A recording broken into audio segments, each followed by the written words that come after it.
আসসালামু আলাইকুম এভরিওয়ান। আজকে অনেক দিন পরে ভিডিও বানাচ্ছি। মাঝে দিয়ে একটু প্রেশার গিয়েছে সব দিক দিয়েই, কিন্তু এখন আবার ব্যাক করবো ইনশাল্লাহ।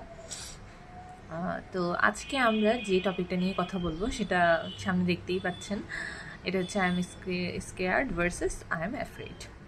তো দুইটার ডিফারেন্স মেইনলি আমাদের জানা নেই, বুঝি না কখন হচ্ছে কোনটা ইউজ করা লাগে। যদিও এখানে থাম্বনেইলে হালকা পাতলা একটা ধারণা দেওয়া আছে, যেমন এখানে একটু দেওয়া আছে যে স্ট্রং ফিয়ার আর এখানে পোলাইট ফিয়ার। যাই হোক, তো আজকে পুরোটা এক্সপ্লেন করব আমি ভিডিওর মাধ্যমেই। জানতে হলে সাথে থাকুন।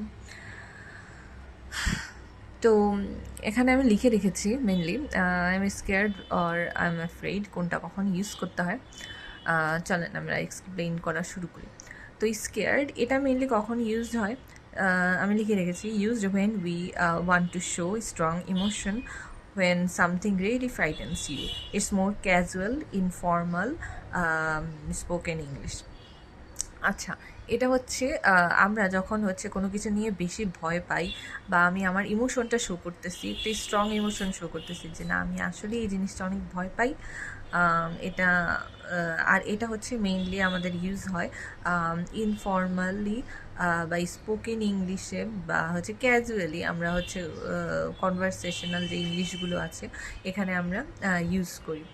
তো এটা দেখা যায় প্রায়ই আমরা শুনি, বই পুস্তকেও আমরা হচ্ছে দেখি যখন ডায়ালগ রাইটিং বা হচ্ছে এই তো ইনফর্মালি কোনো কিছু যখন লিখতে যাই তখন এই সেন্টেন্স স্কেয়ার্ড অফ এই জিনিসটা হচ্ছে খুব পাই। আর এতে একটা বোনাস টিপস হচ্ছে এই যে স্কেয়ার্ডে সবসময় স্কেয়ার্ডের পর সবসময় হচ্ছে অফ হয়। এই অফটা হচ্ছে গিয়ে অ্যাপ্রোপ্রিয়েট প্রিপারেশন যখন আমরা পড়বো তখন হচ্ছে আমরা জেনে থাকবো যে স্কেয়ার্ডের সাথে সবসময় অফ অফ হয়। অর্থাৎ কোনো কিছু নিয়ে ভয় পাওয়া অর্থে স্কেয়ার্ড অফ ইউজ করি, যেমন I am scared of spider's, I am scared of dogs. এই যে আমি ফার্স্টে যে এক্সাম্পলটা রেডি করেছি এটা থেকে বোঝা যাচ্ছে। বা I am scared of something, যে কোনো কিছু এটা হতে পারে, ককরোচেস হতে পারে, এরকম আর কি। তো পরের যে সেন্টেন্সটা লেখা সেটা হচ্ছে he is scared of his mother, যেমন সে তার মাকে ভয় পায়, তাহলে সেক্ষেত্রে আমরা স্কেয়ার্ড অফ হিজ মাদার এভাবে বলতে পারি।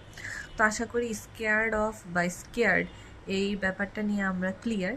অর্থাৎ আমি আবার একটু যদি সামারি করে দিই, সেটা হচ্ছে গিয়ে স্ট্রং ইমোশন শো করতে হবে যেটাতে আমি আসলেই অনেক ভয় পাই, আমি মস্করা করছি না, আমি আসলেই ভয় পাচ্ছি এটাতে, আমার এটা নিয়ে ভয় আছে, একটা গভীর ভয়। তো আবার হচ্ছে গিয়ে এটা আমরা যখন ইনফর্মালি ইউজ করতে পারি বা স্পোকেন ইংলিশেও আমরা বেশি বেশি ইউজ করতে পারি এটা। এরপরে চলে আসে আমাদের অ্যাফ্রেড। তো অ্যাফ্রেড জিনিসটা হচ্ছে গিয়ে কেমন, যখন এখানে যে আমি লিখে আছি যেভাবে সেটা বলি, when we talk about fear, অর্থাৎ ভয় নিয়ে আমরা যখন একটু কথা বলি তখন আমরা ইউজ করতে পারি। আবার when you want to sound polite, আচ্ছা এখানে একটা পোলাইটনেসের ব্যাপার স্যাপার আছে যে অ্যাফ্রেড বোঝাতে হলে আমাকে পোলাইটলি এই জিনিসটা হচ্ছে শো করতে হবে, বা হচ্ছে আমাদের ফর্মাল সিচুয়েশনে এখানে দেওয়া আছে ফর্মাল সিচুয়েশনে আমরা হচ্ছে খুব ইউজ করি এই অ্যাফ্রেডটা।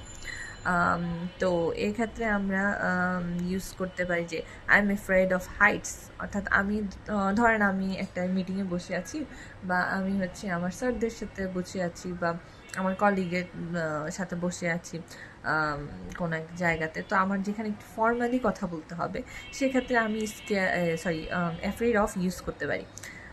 যেমন এই যে ফার্স্টের যেই সেন্টেন্সটা সেখানেই লেখা আছে I am afraid of Heights. Same পরের সেন্টেন্সটি আছে I am afraid to speak in public, অর্থাৎ আমি পাবলিকের সামনে কথা বলতে ভয় পাই। তো এই আর কি, মানে আমি যখন ভয় নিয়ে কথা বলতে চাচ্ছি ফর্মালি, সেটার ক্ষেত্রে হচ্ছে আমাদের অ্যাফ্রেড জিনিসটা হচ্ছে ইউজ হয়। এটা হচ্ছে পোলাইটনেসটা বেশি হচ্ছে এখানে ফোকাস পায়। আর স্কেয়ার্ডের ক্ষেত্রে ইমোশনাল বা ইনস্ট্যান্ট ব্যাপার স্যাপার ক্ষেত্রে আমরা হচ্ছে স্কেয়ার্ডটা ইউজ করতে পারি। তো এখানে নিচে দিয়ে আমি একটা বোনাস দিয়ে রাখছি, এটা মেনলি হচ্ছে গিয়ে অ্যাফ্রেডটা আরও একটা জায়গাতে আমি বেশি বেশি দেখি যে ইউজ হয়, এটা নিয়েও হচ্ছে অনেকে একটু আস্ক করে। সেটা হচ্ছে গিয়ে অনেক সময় অ্যাফ্রেড ব্যাড নিউজ দেওয়ার আগে ইউজ হয়।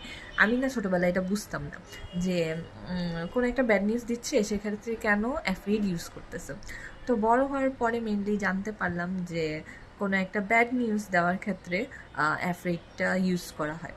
তো ভাবলাম যে এটা শেয়ার করলেও আপনাদের জন্য বেটার, কারণ সচরাচর এটা ইউজ হয় তো তো এই জন্যই বলতেছি। তো নিচের সেন্টেন্সটা কি, I am afraid I can't help you, অর্থাৎ আমি আপনাকে হেল্প করতে পারবো না, যেহেতু এটা আমার একটা ব্যর্থতা, সেক্ষেত্রে আমি হচ্ছে সামনে দিয়ে যদি এই জিনিসটা বলে দেয় আই এম অ্যাফ্রেড, এক্ষেত্রে হচ্ছে গিয়ে জিনিসটা আরেকটু সৌন্দর্যতাটা একটু বৃদ্ধি। তো এই আমার আজকের দিনের যা লেসন ছিল, আশা করি আপনারা সবাই বুঝেছেন। আর কোনো কোয়েরিজ থাকলে বা কোনো কিছু নিয়ে একটু প্রবলেম থাকলে আপনারা আমাকে জানাতে পারেন, কমেন্ট বক্স তো আছেই, ওখানে জানাই দিবেন। আর মেইনলি নতুন নতুন আর কোনটা নিয়ে হচ্ছে একটু ভিডিও চান আমাকে একটু বললে আমার জন্য একটু সুবিধা হয়।